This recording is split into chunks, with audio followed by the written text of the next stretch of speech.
In this video, I'm going to be doing a winch recovery that I have never done before. What's more, I don't reckon you would have either, but if you have, I want you to comment below and tell us all about it. Now, what I'm going to be doing is using the front mount winch on the bundera to winch the whole vehicle sideways up out of this rut. So it's going to be a pretty exciting video, I reckon. I'm going to do some pretty crazy angles. But let's learn together and see how this actually works. Here at Mad Matt 4-Wheel Drive, I'm all about educating and building the 4-wheel drive community so we can all wheel well. I'd love you to hit that subscribe button and the bell so you get the notifications. I think it's really important that I explain to you how I think this is going to work. Now, I haven't done it before, so I could be totally wrong, but this is the plan at the moment. Winch cable is going to go out to a tree over there, through a snatch block, down to another tree, through a snatch block, back to the back of the bundera, through a snatch block, and up to another anchor point. Now, why the double line pull at the back of the bundera? Because you see, I'm surmising that when the winch is pulling off the front, if I don't have that double line pull, it's going to be easier for the front of the vehicle to climb because the frictional losses in the two snatch blocks will mean that not much power gets to the back of the bundera. By putting that double line pull in there, I'm hoping that I'm going to give enough power to pull the back of the bundera up. What I don't really want to have happen is just the front of the vehicle pulls up, and that's a very real possibility. Now, the other thing that I'm going to be doing in this is now hang on to your chairs, I'm not going to be using air dampers on the cables. Take a deep breath, just calm down. Mad Matt just said he's not using air dampers, but we must always use air dampers. Well, the way I think about it is this.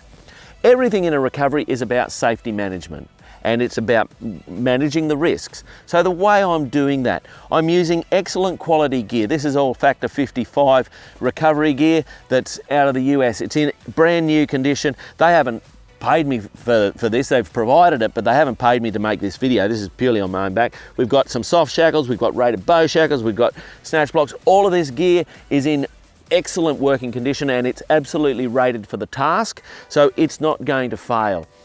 So the other thing is, Mrs. Mad Matt on the camera that you're looking at me on at the moment, she's going to be well and truly away from here, so zooming in so she's safe. We've got GoPros in trees and all of that. There's only Mrs. Mad Matt and I out here today. If I don't get this vehicle out of here, we don't go home. That's as simple as it gets. We don't have another 4-wheel drive on its way or anything like that. So the air dampers, and now I will say, if something fails out there, where it would fail to is not where we are. Because we're winching sideways, the cables would go across the front of the vehicle or the back of the vehicle. I'm in the vehicle, but they're not going to come at me, as opposed to a front line recovery where we would normally be winching forward or whatever, then you use your air damper. So it's all about risk management. Now, I forgot to mention the other reason I'm not using air dampers. Because I'm here on my own, if I had air dampers on the cables, they're going to get caught up in the snatch blocks. So I'd be in and out of the vehicle the whole time. I hope that's clear and helps you understand it. Right, it's time to get into this. We'll start setting it all up and we're just going to roll cameras and see where we end up. All right, let's learn this one together, eh? Righto, let's get this happening. Got to get a heap of cable out so I can get right up around these trees. You got to be careful that you don't pull too much cable off your drums. Like if I was to heavy winch right now, I've got like one roll on there. It would just pull out of the winch, it wouldn't work. Right. Okay, I'll go. I need a snatchy blocky. Bow shackle. We'll go for one of those. Always, please, always use your tree trunk protectors. Look after the environment. It's our privilege to be out there in it.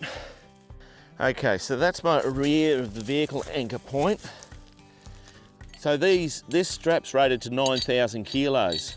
Single line pull, my winch will only pull about just under 5,000 kilos. So that's what I'm saying, my gear's well and truly rated for this task. Oh, get off there, you coward thing. Fair dinkum. Who put these sticks in the bush? Little shorty strap, that might be just enough. That's why these ultra hooks are great, because I can go with a bow shackle to that. Oh, look at that. We just make it. Oh, I tell you what. Get on there.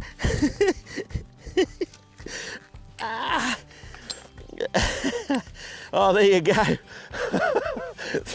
There's no extra. This is the most complex winch recovery I've ever set up. Okay, but anyway, I reckon it's time I hop in that car and we see how this goes, eh? Right, let's go. Let's do a quick walkthrough and show you how I've set this up, because that may have been a little bit confusing. So we've got the front of the vehicle set up with the winch out of here up to the first tree. Now at the first tree trunk protector, rated bow shackle, first snatch block. Up to the second tree.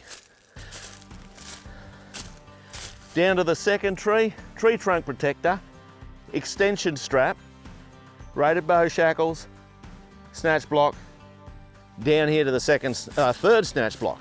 Now, the reason I want this third snatch block here is because I reckon that if I just had it straight to the back of the vehicle, the frictional losses in the other two snatch blocks would mean that the front of the car comes up only. And obviously, so I need more power at the back here. So by putting this double line pull leg in, I get that extra power. Obviously, we're going to find out in a second if this really works. So then the ultra hook hooked into a shorty strap, into a winch extension strap, which I've used as a tree trunk protector. Okay, so that's all hooked up. It's hooked up at the back of the car.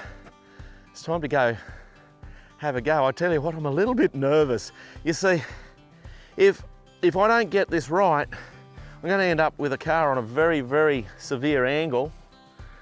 The other thing is, I've got to make sure that the tyres slide up the embankment, because otherwise I have a real threat of rolling the car. The winch will just pull the car over. That's assuming I've got enough power in the winch. So many variables. The main thing is it's safe. Anyway, let's have a go.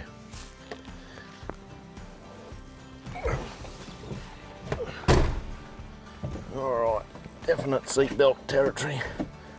No seatbelt. All right, that sucks. Okay, righto. Okay, so I'm gonna put both lockers in just so all tyres can skid. Tell you what, I'm seriously a bit nervous. Okay, we'll just start winching in. Okay, I can feel it pulling the back. Whoa.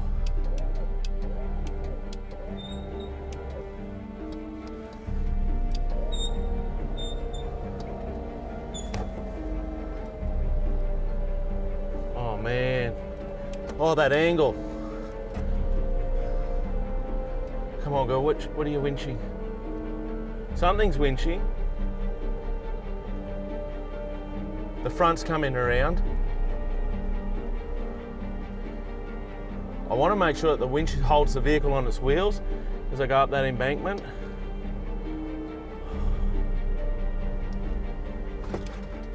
Okay, so we know we're getting power at the back.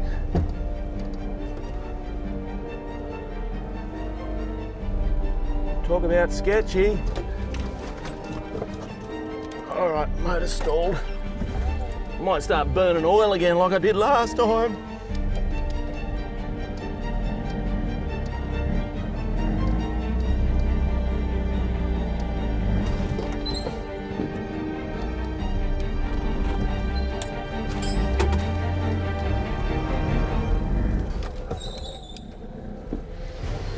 Well, isn't that interesting? The front won't come up.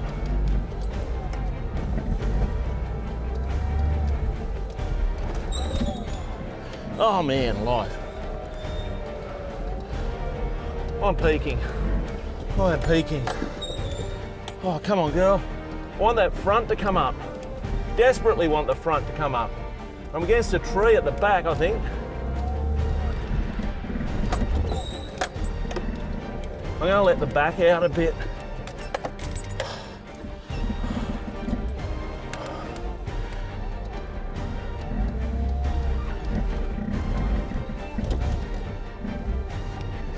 The hardest part, this is where you desperately would love a spotter.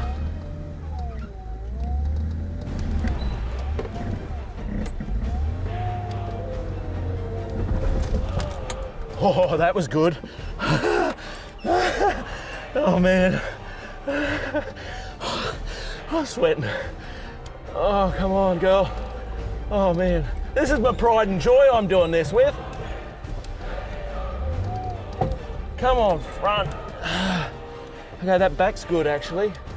I might, I'll just winch in, just winch in. So much going on. I'll tell you what, I'm getting myself out though. Dang it. All right,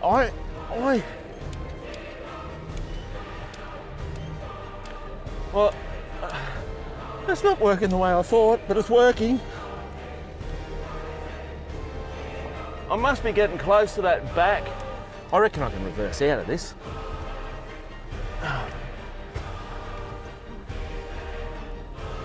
Yeah, come on, girl. Lockers on, girl. Yes!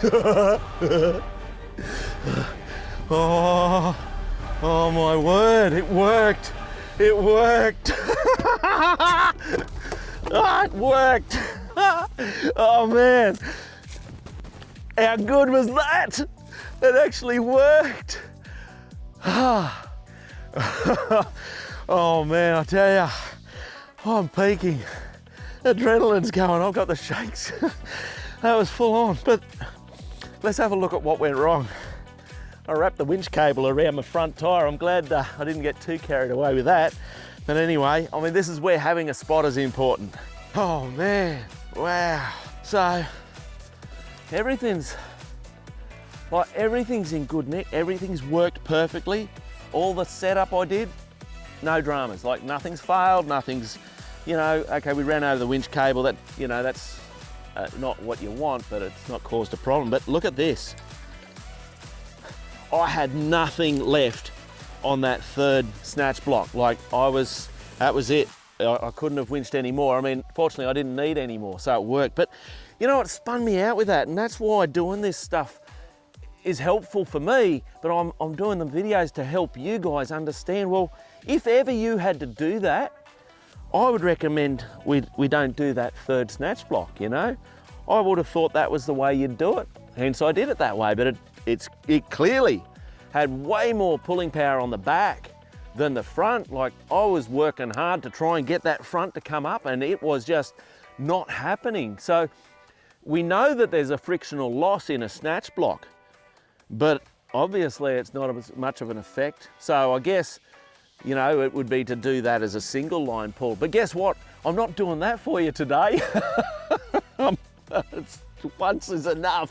Anyway, guys, I would really love it if you could just hit the subscribe button, or Facebook and Instagram, hit those follow buttons so that you can follow my page and support me in making great content that helps us all real well. I'm Mad Matt. Stay safe on the trails.